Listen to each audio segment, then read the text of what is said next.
तुमचं बरोबर आहे.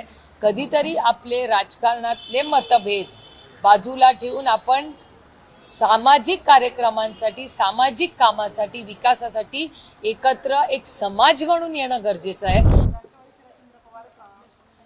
महाराष्ट्रातल्या सगळ्या आघाड्या ज्या आमच्या असतील त्याची सविस्तर चर्चा स्थानिक लेवलला चाललेली आहे आणि आज किंवा उशिरा सोमवारपर्यंत तुम्हाला पूर्णपणे ह्याचं चित्र स्पष्ट झालेलं आमच्याकडून पूर्णपणे दिसेल. उशिरा सोमवार.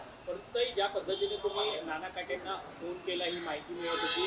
पुणे पिंपरी चिंचवड असेल त्या ठिकाणी राष्ट्रवादी काँग्रेस, दोन्ही राष्ट्रवादी काँग्रेस पक्ष एकत्रितपणे निवडणूक लढणार आहे का आणि त्या संदर्भातला काही प्रस्ताव अजित पवार यांच्या पक्षाकडनं तुमच्याकडे आलेला आहे?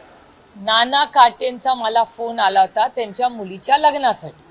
ते आमंत्रण करायला त्यांचा फोन आला होता. तेव्हा आमच्या औपचारिक गप्पा झाल्या आणि त्याच्यात पुढे पिंपरी चिंचवडच्या विकासासाठी केंद्रामधली जी कामं अडकली आहे किंवा पिंपरी चिंचवडमध्ये कॉर्पोरेशनमध्ये झालेला भ्रष्टाचार तो मांडला पाहिजे, त्याच्यावर काहीतरी नियंत्रण आलं पाहिजे, अशी सविस्तर चर्चा माझी आणि नाना काटेंची झाली.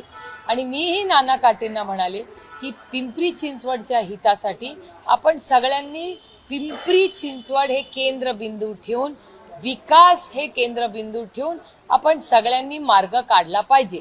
त्याला त्यांचाही मनाचा मोठेपणा होता नाना काटेंचा की ते म्हणाले ताई तुमचं बरोबर आहे. कधीतरी आपले राजकारणातले मतभेद बाजूला ठेवून आपण सामाजिक कार्यक्रमांसाठी, सामाजिक कामासाठी, विकासासाठी एकत्र एक समाज म्हणून येणं गरजेचं आहे.